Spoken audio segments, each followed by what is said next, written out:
Estamos aí desde ontem lendo sobre este capítulo 10 da segunda carta de Paulo aos Coríntios. Coríntios, uma cidade da Grécia, uma cidade portuária, uma cidade com bastante perversão moral e religiosa. Já estive lá em Corinto e foi uma das igrejas que Paulo teve mais trabalho com ela por causa, como é que eu diria, da potestade que dominava aquela cidade. Estamos falando sobre isso, que existe demônios. Tá fora? Subir? Ficou bom aí? Existe demônios que demarcam territórios. Eles governam, são principados, são potestades que demandam em cada cidade, o profeta disse isto, em cada nação, em cada região, e eles não querem abandonar. Vocês se lembram e que quando Jesus chegou em Gadara, os demônios pediram para não tirar eles daquela região, porque há certos principados e potestades que eles se tornam, como é que eu diria, senhores das pessoas daquela região e não querem sair de maneira nenhuma. Então, este era um dos fatos de Corinto, já diferente de Atenas, que também era na Grécia, é a capital, mas aqueles da capital ali da Grécia, lá de Atenas, eram filósofos. Os daqui eram pervertidos. Os daqui buscavam mais uma filosofia.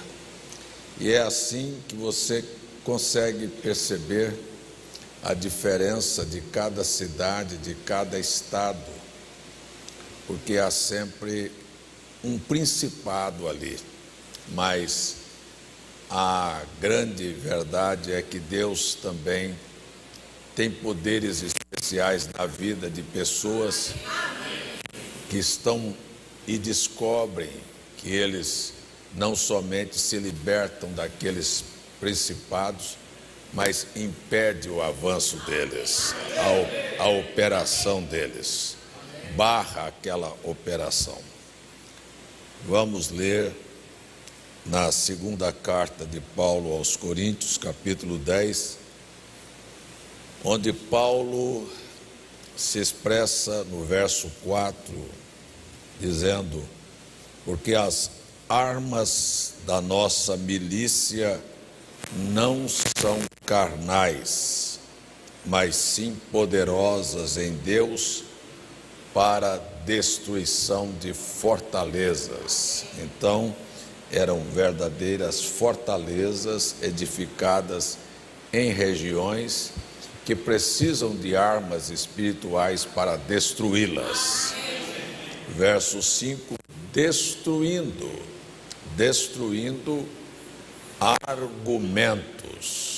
argumentos e toda altivez que se levanta contra o conhecimento de Deus, e levando cativo todo o entendimento à obediência de Cristo. Então, é o que nós estamos aqui para fazer, é para capturar, prender, dar voz de prisão hoje a tudo que é contrário ao entendimento, ao que é verdadeiro, e levá-los à prisão e dizerem: vocês devem se submeter, porque Cristo é a palavra final. Pai, nós oramos e nós pedimos nos abençoar hoje à noite aqui na tua casa, porque estamos precisando de ti. Em nome de Jesus te pedimos amém. Glória a Deus. Então, a primeira coisa que eu quero lembrar aqui, porque Paulo estava dizendo as nossas armas, as armas da nossa milícia não são carnais. Porque Paulo tinha conhecimento dos poderes espirituais que operavam naquele lugar e sabe-se perfeitamente que não se combate poderes espirituais com armas carnais. Poderes espirituais são combatidos com armas espirituais. Posso ouvir teu amém? Amém. Posso ouvir teu amém? Amém. Nós não expulsamos demônios, não curamos enfermos, não sustentamos a nossa fé com argumentos. O irmão Branham disse que ninguém nunca venceu a Satanás num debate de palavras. Ele tem argumento para cada coisa que você falar, ele sempre terá um argumento. E nós precisamos nos munir de armas espirituais para vencer estes argumentos. Jesus venceu todos os argumentos de Satanás com a palavra. Com a palavra. Então, a primeira coisa que nós aprendemos, e se você não aprendeu, eu quero dizer, você precisa aprender. Se o diabo entender que você não conhece nada da palavra, escute bem o que eu vou te falar, você se torna um prisioneiro. Ele vai te prender em um dogma, em um credo, em uma tradição, em uma rotina, em uma religião. Mas a partir do momento que você tem conhecimento da palavra, sem que você perceba, você está sendo armado com uma arma poderosíssima para vencer a Satanás. Então, a coisa que a gente tem que parar para entender, que nós precisamos ter fé em alguma coisa. Se você não tiver fé na palavra, você vai ter fé em algum argumento. E a coisa que eu tenho insistido com os crentes é que eles aprendam a ler a Bíblia. O profeta William Branham sabia perfeitamente que as suas palavras, como as minhas aqui, como de pregador, podem conter erros. Ele disse: as minhas palavras são palavras de um homem e eu cometo erros, mas as palavras dele são as infalíveis palavras de Deus, que passarão céus e terra, mas elas não passarão. Há poucos dias um moço me procurou, moço que me ouve, foi criado dentro da igreja, me procurou dizendo que não cria no profeta. Disse: eu não creio no profeta. Eu disse: eu não estou entendendo. Não, eu não creio que o irmão Branham é um profeta. Eu disse: afinal de contas, o que é um profeta para você? Porque o dicionário diz que um profeta é um pregador. Ele deixou de ser pregador? Então, você está dizendo que ele nunca pregou nada? Eu fiz que não estava... Não, é porque ele falou algumas coisas, profetizou algumas coisas que não se cumpriram. Eu disse, me dê um exemplo, porque eu nunca vi o irmão Branham dizer: assim diz o Senhor, que aquilo não tenha se cumprido. E ele disse assim: mas ele profetizou que Jesus voltaria em 1977. Eu disse: me dê esta profecia. Porque nas eras da igreja, a primeira coisa que ele faz questão de dizer é: eu não estou profetizando. Então ele já desmanchou seu argumento, que você disse que ele profetizou que Jesus vinha em 77. Ele disse: eu não estou profetizando, eu estou predizendo. E até onde eu sei, o prefixo pré é antecipar. É isso, professor? É antecipar. Apenas eu estou antecipando a minha ideia e dizendo que eu creio que todo o sistema do mundo deve terminar por volta de 77 e que seja introduzido o milênio.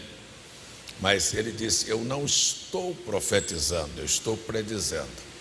Então você já entendeu mal, está crendo errado, de que o irmão Brana disse que Jesus veio em 77. Eu vou lhe explicar o que ele realmente estava dizendo.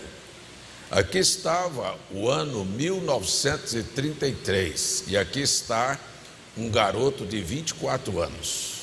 Era a idade que ele tinha quando ele teve aquelas 7 visões.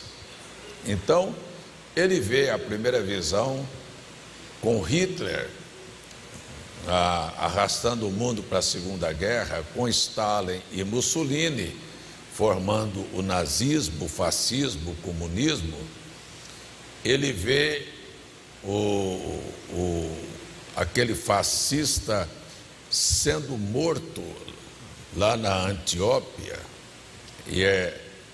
Então ele começa a citar as visões, ele vê o avanço da ciência depois da Segunda Guerra, ele vê a depravação feminina com o direito do voto, e ele começou a relatar acontecimentos que deveriam tomar lugar na história mundial. Então, você veja que até aqui ele não está entrando em nenhum ponto doutrinário da Bíblia. Ele está falando sobre acontecimentos políticos e acontecimento civil que estava tomando lugar, falando sobre guerra, falando sobre o que haveria de acontecer. Então, na visão, ele vê como um filme desenrolando e a sequência das coisas que iam acontecendo, mas quando chegou em 1977, ele não enxergava mais para frente. Tudo ficou escuro, tudo ficou negro, e ele não conseguia ver mais o que aconteceria no mundo de 77 em diante. É por esta razão que ele faz esta predição, que tudo deveria terminar por volta de 77. Mas ele disse: eu não estou profetizando. Então, o que ele conseguiu ver, ele falou. Agora, eu pergunto, até onde Deus está obrigado a mostrar para um homem as coisas que vão acontecer? Ele mostra até onde ele quer mostrar. Moisés mesmo queria saber sobre o caminho no amanhã. Disse: o Senhor me ama, disse que me conhece, me chama pelo meu nome, então me deixa saber o teu caminho, o que vai acontecer. E ele olha para Moisés tranquilamente, como está olhando para você, e disse: eu não vou te mostrar o amanhã, viu, Daiane? Viu, Raíssa? Eu não vou mostrar o amanhã, mas eu quero que você saiba que a minha presença irá com você.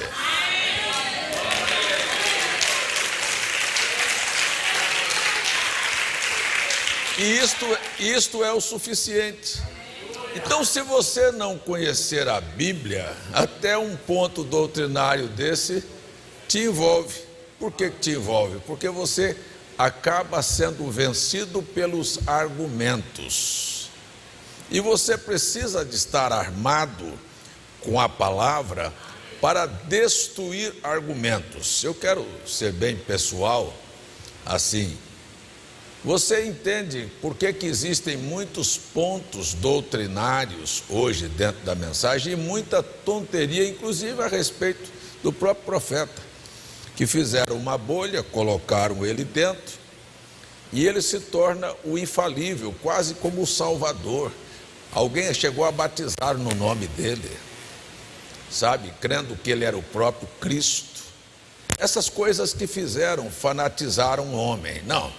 eu acho que eu nunca ensinei isto aqui. Eu ensinei que ele era um profeta quando dizia assim diz o Senhor. Que ele era um pai, que ele era um marido e que ele era um pregador. E como pregador, como eu, já cometi muitos erros na minha vida. De citar coisas que às vezes você ouve e que você não vai atrás, como eu falei agora na passagem do ano, que nós ouvimos e o próprio irmão Brana falou. Quem é que nunca pregou aqui, irmão Alves, que o nome Jacó quer dizer enganador? Mas, no entanto, é um erro. Jacó nunca quis dizer enganador. Você já imaginou, irmã Neide, a senhora, presta atenção, que na Bíblia, quando um filho nascia, que o pai dava um nome para o filho, é porque não achou bonito, não. Ele era profeticamente colocado na posição que ele estaria usando. Certo? Por exemplo, aquele menino que nasceu quando a arca foi levada, a mãe abriu a boca e disse, Icabode, foi-se a glória de Deus. Quando José teve um filho, lá no seu primeiro casamento, ele colocou o nome dele de Manassés, que quer dizer, Deus me fez esquecer das aflições da casa de meu pai. Quando ele teve o outro filho, que se chamou Efraim, ele disse, Deus me fez prosperar nas terras da minha angústia. Então o nome tinha um significado. Já pensou uma mãe pegar um filho que está nascendo e dizer assim, você é um enganador? Pega o Daniel e diga para ele, sabe? Uma mãe jamais abriria a boca, até porque Deus houvera visitado Raquel e dito para ela, olha, o menor vai ser senhor do maior. Ele profeticamente, aquela mãe já sabia que o Esaú seria servo de Jacó. E quando o Jacó nasceu, ele nasceu agarrado no calcanhar do irmão. Foi assim ou não? Foi?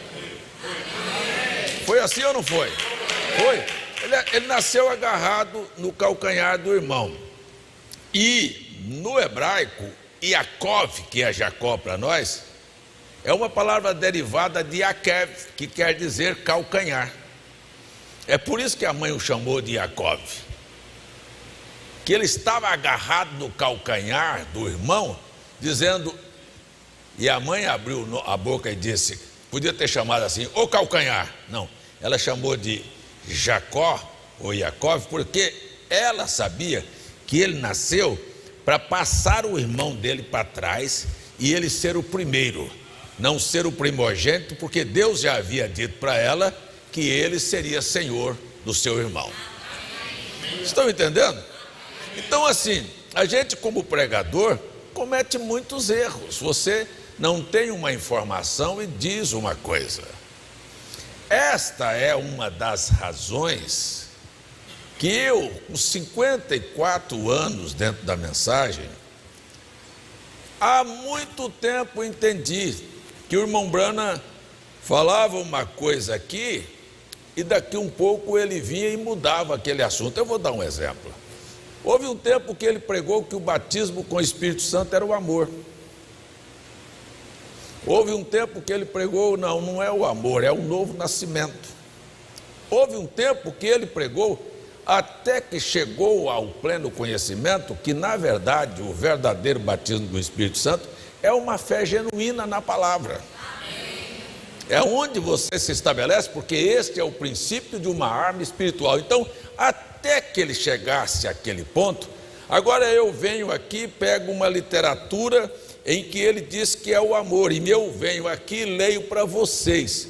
Olha, o profeta está dizendo que é o amor. Mas lá na frente ele corrigiu aquilo, disse que não era. Mas você que ouviu vai ficar aprendendo que aquele é o amor. E se alguém falar, não, mas o profeta disse que é o amor.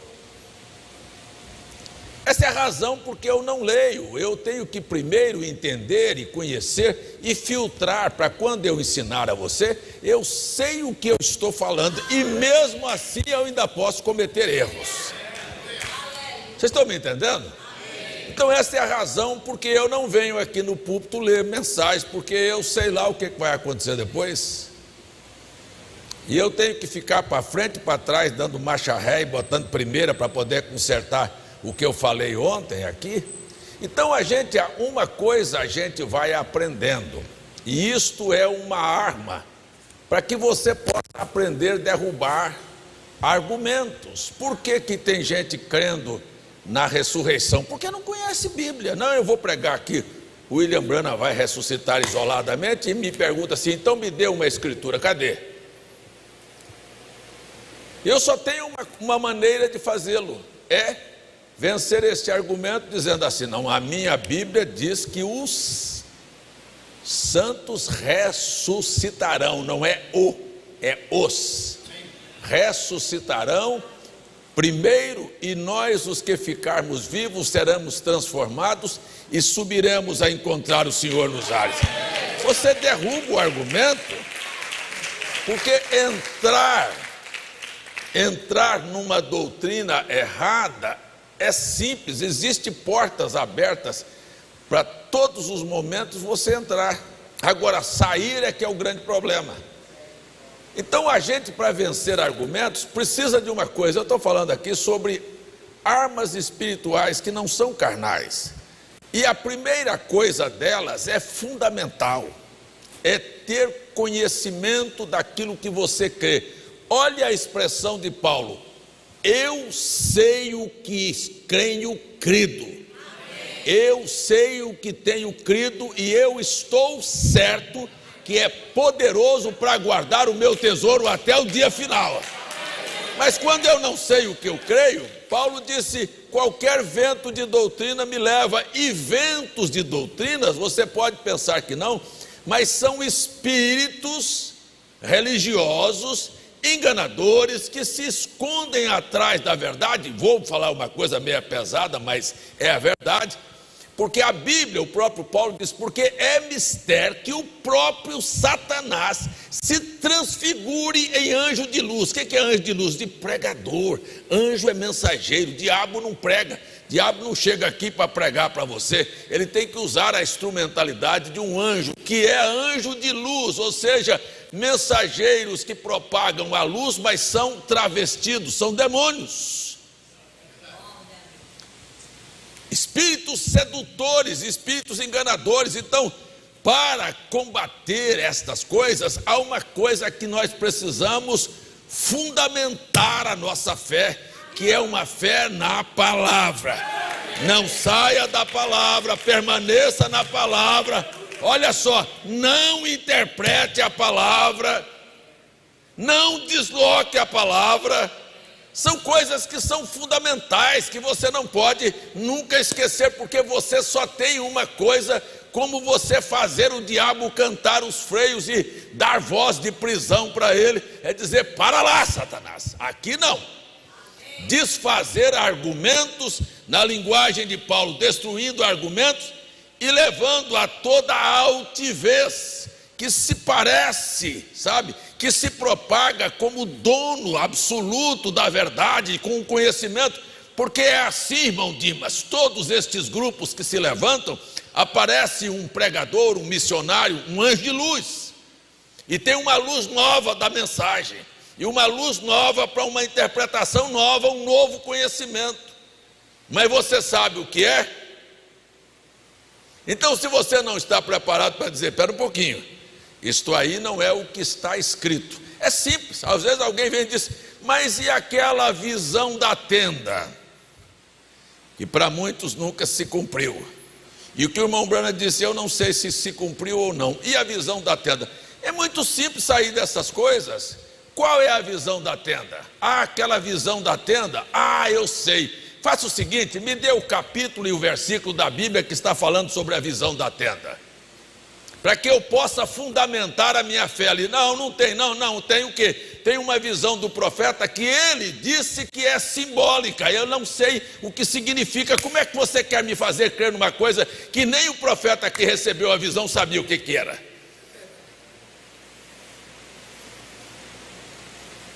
É assim que você submete estes argumentos e os põe cativo à obediência. Nós devemos obediência. Eu quero falar com cada um de vocês. É o meu primeiro culto aqui neste ano. Eu quero dizer, a sua obediência deve ser a palavra de Deus.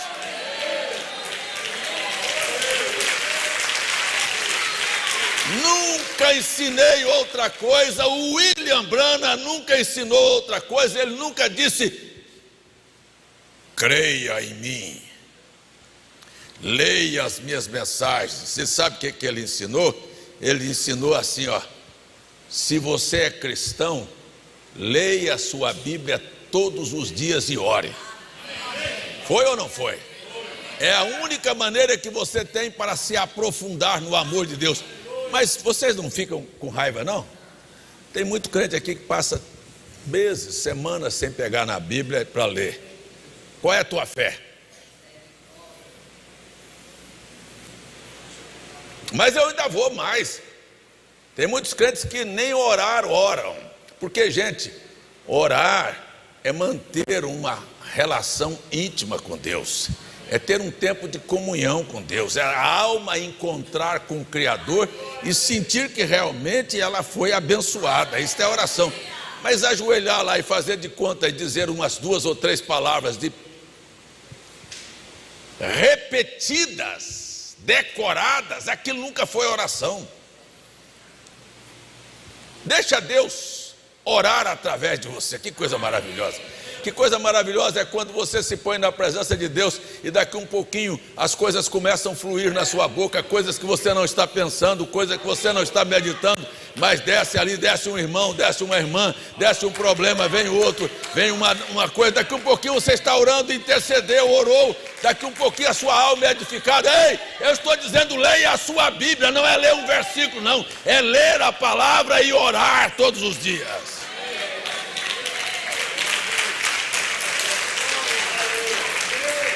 Não precisou nem de muito tempo.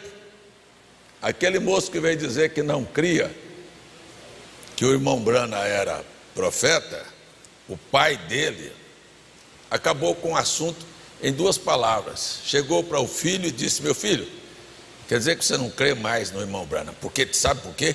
Porque são mais espirituais do que ele. Entendem muito mais. E o pai perguntou assim: filho, me diga uma coisa, de verdade, você lê sua Bíblia todo dia e ora? Ele disse: não. Está explicado, não precisa de falar mais nada, eu já sei tudo, pode ficar com a sua dúvida aí, porque você sabe que o diabo já te venceu, foi ele que te prendeu. Para falar em prisão, ontem o mundo acordou com a prisão do Maduro. Foi ou não? Foi, eu preguei hoje a prisão do Maduro. Você sabe aonde o diabo tem prendido muita gente? Os maduros, os mais velhos, os que estão mais tempo na mensagem, que se tornaram tão maduros que eles sabem tudo, eles não precisam de orar, eles não precisam de pastor, eles fazem o culto da maneira deles, tudo o que eles fazem do jeito deles, porque eles são maduros e estão presos. Foram capturados porque o Maduro lá da Venezuela virou para o Trump, está aí um vídeo rolando na internet para quem quiser ver e dizer: venha me prender, eu estou aqui em Marilópolis, sei lá o nome do lugar, venha, seu covarde. Foi lá e prendeu ele.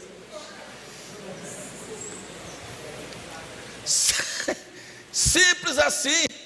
Você está pensando, não pense em desafiar um poder espiritual sem ter armas para combater aquele poder. Vocês estão me ouvindo? Por quê? Porque o diabo sabe se você está armado ou não. Bom, peraí um pouquinho, deixa eu voltar aqui. Quem é Venezuela e quem é Brasil para enfrentar poderio militar americano? Meu filho foi primeiro-tenente do Exército durante 8 anos. Sabe o que tem no Exército? Fuzil velho, carro velho, tanque de guerra velho, nem arma tem. Sabe o que tem a nossa marinha? Um navio atlântico ali, que é um grandinho. O resto não serve nada. que tem a nossa aeronáutica? Quais são os aviões de guerra que nós temos? Nada. Agora vai se comparar com o poder bélico dos Estados Unidos. O que tem a Venezuela? Não precisou de nada, gente, para entrar numa operação dessa para prender o Maduro. Foi assim, estudado, cada detalhe, onde ele dormia, que hora dormia, o que fazia, sabe? Eles começaram a acompanhar tudo e daqui um pouquinho entraram com 10 minutos, depois de bombardear os aeroportos, ele já estava dentro do avião sendo levado. Cadê a força? Não tem nenhuma resistência, mas eu quero dizer que a nossa milícia contra espíritos, para que você não se torne um prisioneiro, então não confie que você é maduro a ponto de resistir. Se você não lê, se você não ora, se você não jejuma, se você não tem no que crer, se você não tem uma coisa que é extremamente necessária na vida cristã, que se chama perseverança, o diabo vai te prender.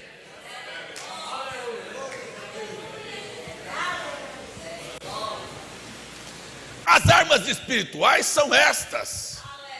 É uma fé, sabe no que crê, sabe? É uma vida de comunhão com Deus, Deus garantindo a sua vitória. É uma vida de jejum. O que é jejum? O que é jejum? Para que serve jejum? Para você passar fome ou para emagrecer? Leia a mensagem do profeta, espíritos sedutores. Diz, as pessoas estão sendo enganadas pelo diabo, querem fazer jejum para perder peso.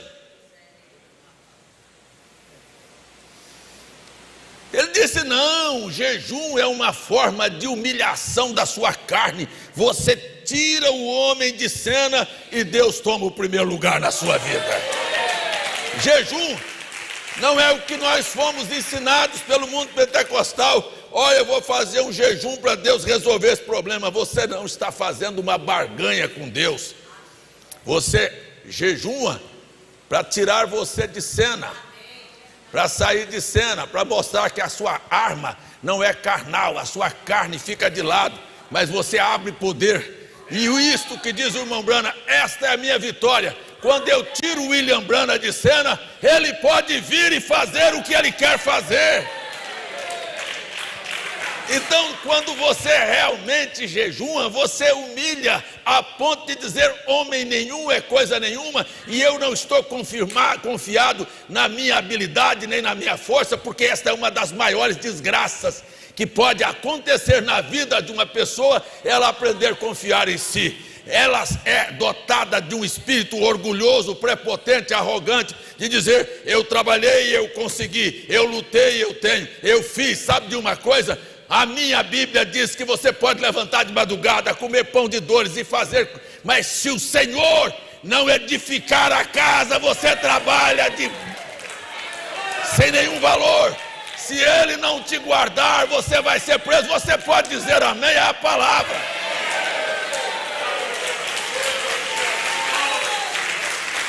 Entenda, que coisa boa é entender. Olha, quero dizer para você, William Branham nunca fez nada a não ser atrapalhar, mas quando William Branham saía em frente, Deus entrava e fazia as maravilhas. Jesus começou seu ministério jejuando para sair de cena e disse, o filho por si mesmo não faz coisa nenhuma. O profeta veio e disse, Jesus nunca curou uma pessoa, uma só pessoa ele não curou. Ele disse, o Pai que está em mim é que faz as obras. Não é nem o homem Jesus. O homem Jesus, o corpo Jesus só veio aqui para fazer uma coisa. Vim aqui fazer a tua vontade, Pai. Não é a minha, mas é a tua. Então eu vou para a cruz porque o Senhor quer que eu vá para a cruz. Mas por que o Senhor quer que eu vá para a cruz? Para salvar o César. Então eu vou. É por isso que eu estou aqui, para dar glórias a Jesus, porque Ele foi no meu lugar.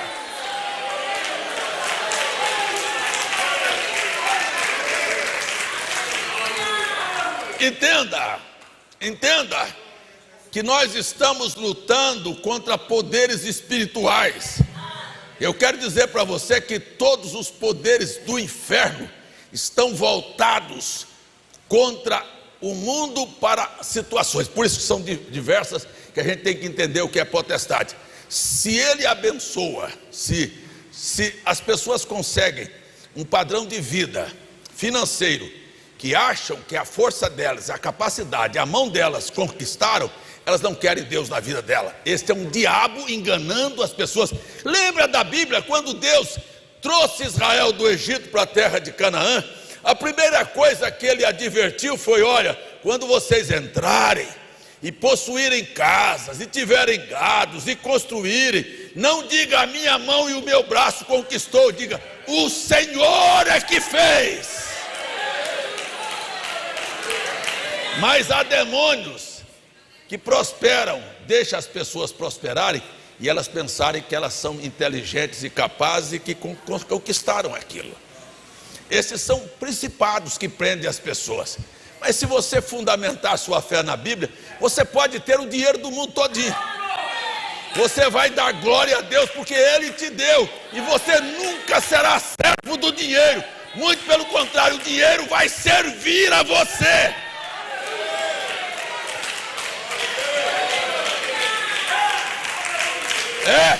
Ponha o dinheiro para trabalhar para Jesus. Ponha o dinheiro para beneficiar a sua saúde, põe o dinheiro para beneficiar a sua família, põe o dinheiro para beneficiar o seu lar, ter conforto, mas não se torne servo dele. Mas é só uma pessoa inverter este valor, porque o diabo faz isso, eles perdem o compromisso com o culto. Eu não preciso ir no culto porque eu estou muito maduro, eu já sei tudo que o pastor vai pregar, eu vou passear, eu vou viajar, eu vou usufruir das coisas. Por quê? Porque o dinheiro agora tornou-se servo da minha vida. Não, tornou-se senhor da minha vida. E ele agora me dirige, me diz o que eu faço. Mas quando você tem Deus em seu coração, eu quero lembrar isto: o sistema capitalista do mundo veio através de Calvino. E na época de Calvino, na época da reforma de Wesley, não havia um crente pobre. Nenhum. Por isso, implementaram o capitalismo no mundo, porque não havia um. Leia a história. Nenhum crente pobre, todos eles trabalhavam e tinham. E o William Branham, tomando a base, disse: olha, ganhe o que você puder, trabalhe como você puder, economize o que você puder, porque base da vida cristã também, ter previdência, saber guardar. Não é gastar tudo hoje para depois precisar amanhã. Você não sabe o que você vai precisar amanhã. Tenha sempre uma reserva. Não gaste o que você ganha. Você está me ouvindo? Trabalhe, economize o que você puder e contribua com o que você puder. O evangelho avançou assim. Não é o sistema católico que aprisionou as pessoas a uma posição. Para ir para o céu tem que ser pobre. Isto é doutrina do catolicismo, dos padres franciscanos que fizeram um voto de pobreza. Eu nunca fiz voto de pobreza, porque meu Deus pode me dar e me dar em abundância.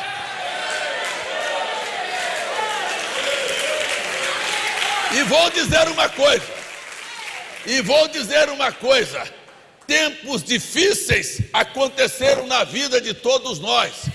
A maior parte das pessoas que vem para o evangelho, eu tive aqui nessa igreja mesmo, gente que chegou aqui com uma roupa, duas roupas, uma tirava, a outra vestia, uma tirava, a outra vestia, e daí Deus abençoou, e comprou carro, e comprou casa, e comprou e ganhou dinheiro. Daqui um pouco chutou a gente, disse: não, eu não preciso do pastor. Não precisa, mas na hora que entrou precisava. E eu quero dizer que a maior parte das pessoas que vieram para cá não tinham o que tem hoje, mas Deus abençoou e quer abençoar muito mais. Seja agradecido a Deus.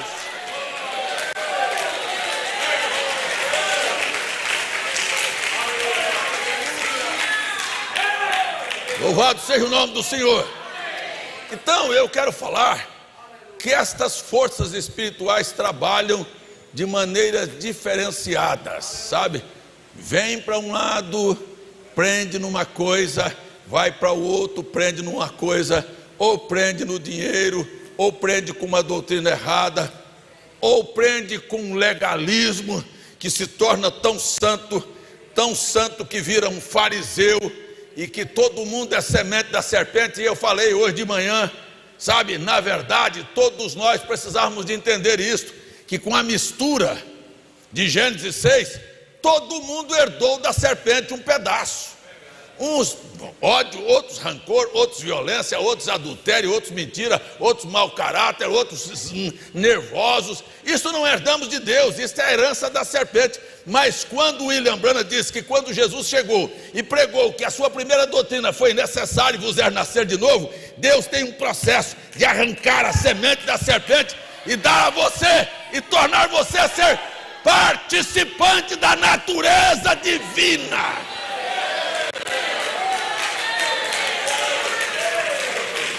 Então a gente pega e vira religioso e todo mundo ali fora é semente da serpente. Mas esqueceu você que ela morou na sua vida?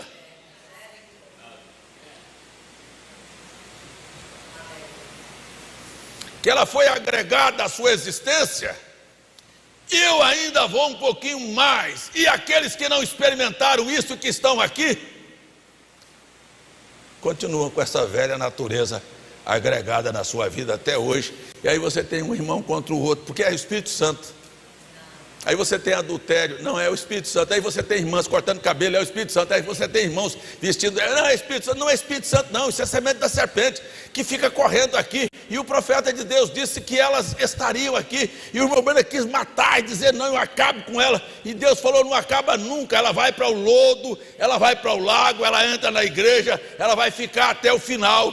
Aí por aí, mas você vai se lembrar, estas coisas desagregaram da minha vida. E se você tem realmente o Espírito Santo, a única coisa que você vai fazer é o que o mensageiro te ensinou, é interceder pela vida dos que estão errados lá e dos que estão errados aqui. Quantos gostariam do poder do Espírito Santo para desagregar da vida das pessoas tudo que é errado? Quantos gostariam de uma vida correta, cheia de Deus, cheia das virtudes dos céus? Isto é o Evangelho, meus irmãos. Glória a Deus.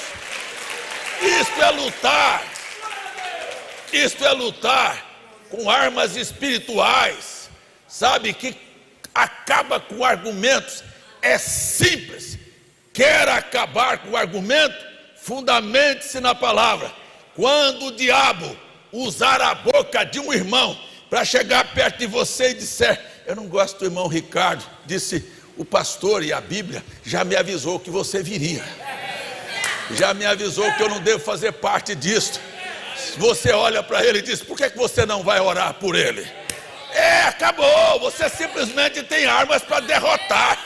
Mas quando você vê um falando e se junta àquele, o irmão Branham disse, você perceberá que o diabo fará com que alguém venha e se assente aqui entre nós e forme um grupinho, e ácidos venenosos da malícia, da inveja, tudo frutos da serpente, começará a correr na igreja, fará mal ao seu irmão, fará mal ao ministro, porque o ministro tem que voltar aqui para bater nestas coisas. Mas se isto estiver no seu coração, diga, ei, eu não faço parte destas coisas não.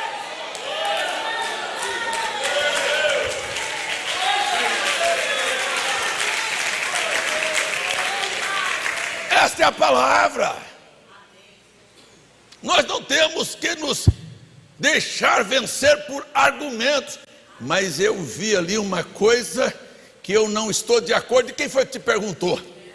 Se você vê uma coisa que não está de acordo, vá para sua casa. Ao invés de sentar na mesa e conversar e bater com a língua nos dentes, dobra o seu joelho no chão e diga, Senhor, eu quero ver aquilo fora do caminho.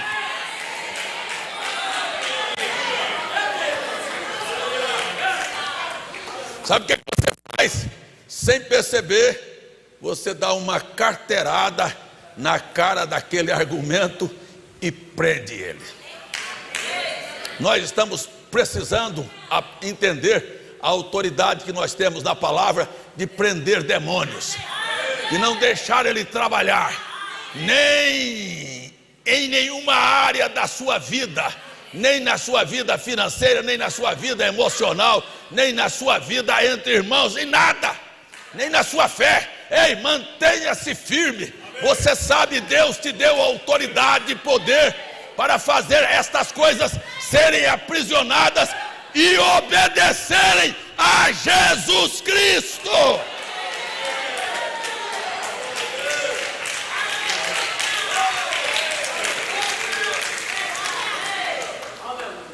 Essa semana eu havia acabado de pregar, falando que há pessoas que têm espíritos de doença.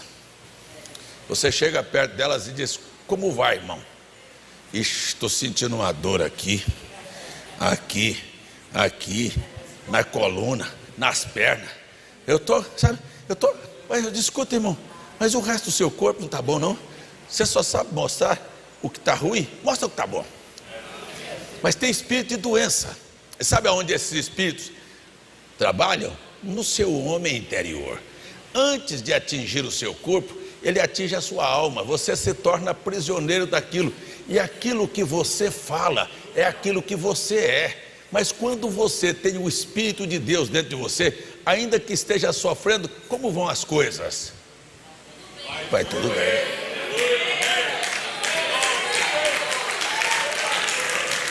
Aprenda. Submeta aquele espírito à palavra. E como é que vai sua saúde? Diz: pelas pisaduras de Jesus. Pelas pisaduras de Jesus eu estou curado. E como é que vai sua vida espiritual? Minha vida espiritual está melhor hoje do que esteve ontem. Eu gritei, profetizei que 2026 será um ano melhor do que 2025. Porque se você quiser, a palavra que sair da sua boca será uma palavra que vai prender. Vai prender demônios.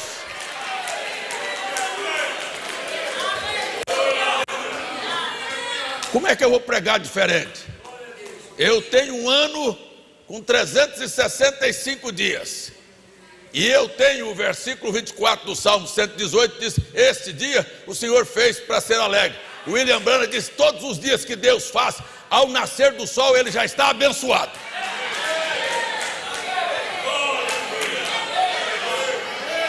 365 dias, Deus disse: não temas. Disse ou não? Disse ou não? Então por que você quer falar contrário à palavra? Você deixa os problemas te prenderem. Levante de manhã e diga isto, só isto. Olha, eu quero dizer para você que não é ser crente um dia, é ser crente 365 dias. O que vai fazer a diferença é do amanhecer ao anoitecer. Que escritura extraordinária! Jeremias 33, Deus dizer: enquanto houver dia e noite, a minha aliança está firme com você. Se o sol nascer amanhã, é porque Deus está firme com você. Se o sol se pôs, é promessa de Deus continuar com você. E ao nascer amanhã, você diz: é dia da minha vitória.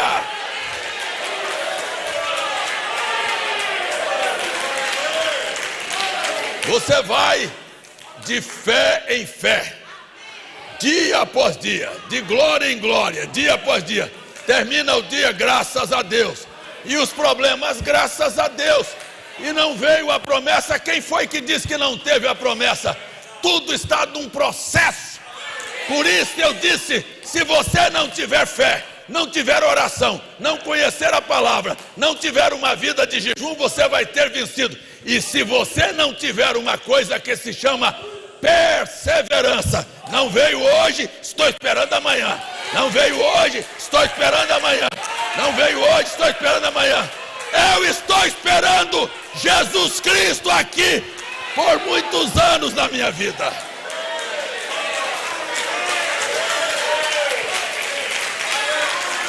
Ei! São Mateus capítulo 3.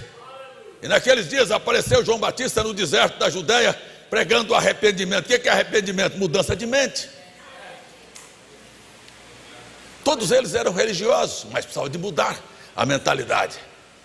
E João Batista disse: eu quero só apresentar para vocês uma coisa. E eu vou terminar com isso, para vou embora, porque eu vou para Abreu e Lima agora. o reino dos céus é chegado até vós. Faz 2000 anos que João Batista disse que o reino de Deus estava chegando. Sabe quem era? Cristo. Ele está dentro de você. Aí Cristo veio e disse: o reino de Deus está dentro de vós. Aí um homem fez uma pergunta para Jesus, e ele parou e olhou assim, irmã Esther, e disse assim: eu vejo que o reino de Deus não está longe de você.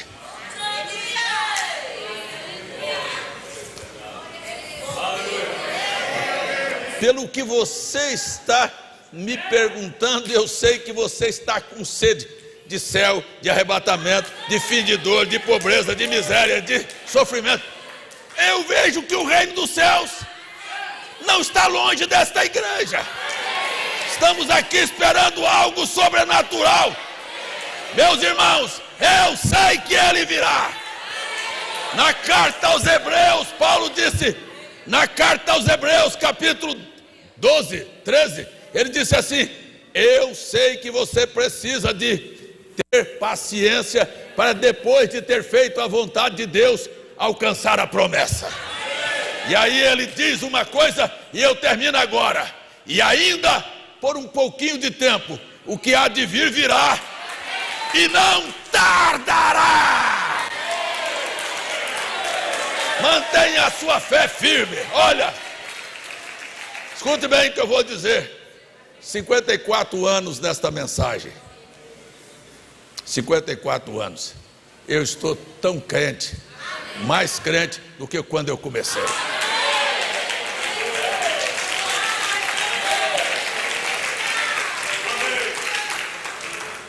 Eu não fiquei maduro até o ponto de pensar que eu dou conta. Eu sou um homem que preciso de Deus todo dia. Preciso de ler, preciso de orar, preciso de jejum, preciso ser perseverante. Nunca você me viu, eu desafio a qualquer pessoa, seja que estão mais perto de mim, até mesmo a Janete que dorme comigo, quando é que me viu assim na vida? Está acabado. Eu estou crendo. Eu estou crendo que a nossa hora vai chegar. Eu vim aqui trazer uma mensagem que precede o arrebatamento. Mas você não poderá chegar no arrebatamento se você não aprender a usar as armas do Espírito. Por quê? Porque caso contrário, durante a estrada da sua vida, Satanás vai te prender. E Paulo disse: eu quero que você tenha forças para derrubar as fortalezas. Tudo que vier te prender, empurre com o pé e passe por cima. Feliz 2026 para vocês, com fé, com oração, com leitura, com jejum, com perseverança.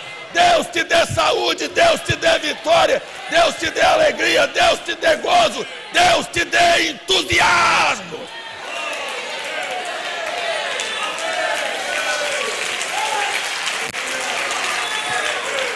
Fechemos os nossos olhos. Feche os seus olhos. Glórias ao nome do Senhor. Aleluia. Wellington França pedindo oração pela família, solidariedade por sua saúde. Cristina agradece a Deus pela cura da sua neta Sofia de diabetes, graças a Deus. Agradece também por ter baixado suas taxas diabéticas, graças a Deus. A irmã Josefa pede oração em seu favor. Carlos Alberto pedindo oração. Irmã Genir em favor de Oséias Aldenor, oração em seu favor, pois vai fazer um procedimento médico na próxima terça-feira. Irmão Aldenor, aquele médico vai estar com o senhor lá. Aquele médico dos médicos, Senhor dos senhores, é o que eu desejo a todos vocês. Aleluia. Eu não tenho aqui uma visão do teu amanhã. Se eu tivesse, até diria. Eu acho que muita gente nem gostaria. Porque se a visão for boa, você diz, pode falar. Se for ruim, você não quer. Ou quer? O irmão Brana disse para uma mulher assentada que veio receber oração. Disse, irmã, você vai morrer. Eita lá. Não, mas eu vim aqui, foi para ser curada. Mas ele viu e disse, mas eu estou vendo que você vai morrer. E ela disse, por quê? Eu só tenho um problemazinho aqui, agora virou problemazinho. Isso quer dizer que esse problemazinho vai me matar? E questionou. E no final do culto ela teve um ataque cardíaco e morreu. As pessoas não querem saber do amanhã. O amanhã é uma coisa difícil para dizer. E o irmão Brana disse da esposa do irmão Argan Bright, que subiu no púlpito e cantou um hino, e Deus falou, ela vai partir entre as 2 e 3 da madrugada, ou entre as 3 e as 5 da madrugada. E aí levantou-se uma outra pessoa, falou línguas e profetizou e disse, minha filha, você não vai morrer até que você entre pelas portas de ouro da Nova Jerusalém. E agora? Em qual das duas profecias acreditar? Jeremias olhou e disse, são 70 anos de cativeiro. O profeta Ananias, creio que o nome dele, veio e disse, não são 70, são apenas 2 anos. Amenizou uma pena de 68 anos. Você vai ter que decidir se você crê no amanhã. Eu só tenho uma coisa que eu posso lhe dizer com segurança aqui. Eu não estou vendo como William Brana não viu de 77 em diante. Eu estou vendo hoje. Neste exato momento eu posso dizer, o teu amanhã, Deus estará com você.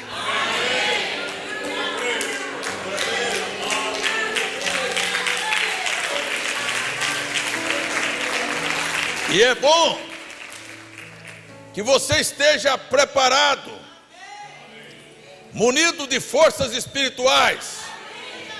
Esteja pronto. Aquela irmã estava no navio e uma tempestade veio muito forte.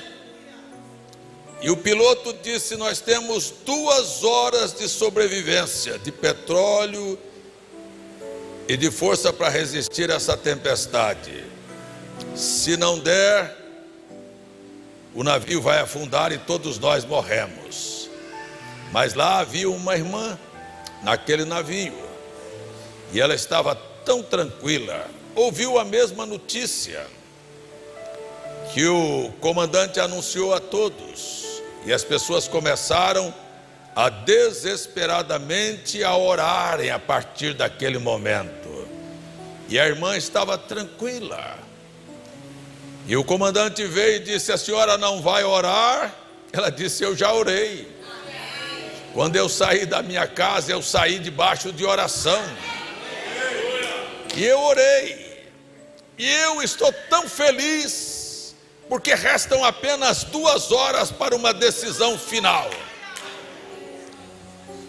Disse, se nós conseguirmos sair desta tempestade, o navio chega em Nova York e eu vou encontrar a minha filha que está lá. Vou abraçá-la. Mas se o navio afundar, eu vou subir aos céus e vou encontrar uma outra filha que já foi para lá e vou abraçar. De todos os modos, eu vou abraçar uma das minhas filhas. Eu quero dizer que há uma manhã e eu desejo que Deus esteja com você. Se houver problema, Ele estará com você. Se for bonança, Ele estará com você. Aconteça o que acontecer, o Senhor estará com você.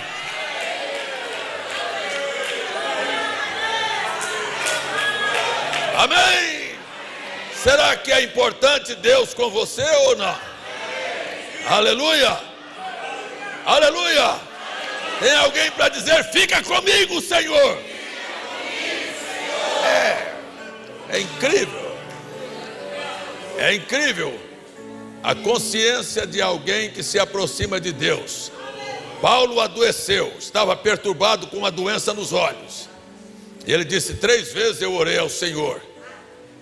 E o Senhor me apareceu e disse: Paulo, em outras palavras, eu não vou tirar a sua doença, mas eu quero dizer uma coisa para você: a minha graça te basta.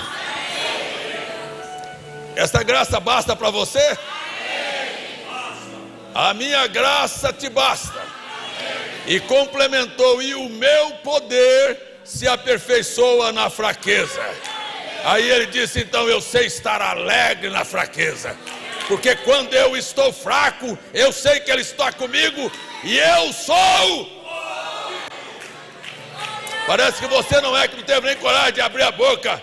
Então quando eu sou fraco, eu sou, porque Ele está comigo. Aleluia. Pai, esses pedidos de oração juntados com o meu aqui, eu também tenho um. Eu acredito que muitas pessoas também levantaram a mão porque tem problemas, porque querem tua presença. A única coisa que queremos dizer é: fica conosco. Ainda que nós não saibamos o amanhã, e ainda que não tenhamos hoje uma resposta conforme nós gostaríamos de ter, mas que a tua graça esteja conosco. Aleluia! Que a tua graça guie as nossas vidas. Aleluia! Assim eu oro por este povo e por todas as suas necessidades. Em nome de Jesus, que todos os poderes de Satanás que tentam invalidar a fé das pessoas, prender as pessoas, destruir as pessoas, entristecer as pessoas, derrotar as pessoas, adoecer as pessoas, empobrecer as pessoas, ele seja preso pelo poder da tua palavra. Aleluia! Em nome do Senhor Jesus, esta bênção é para aquele que crê. Shalom, shalom, shalom. Aleluia! Até terça-feira, culto de oração.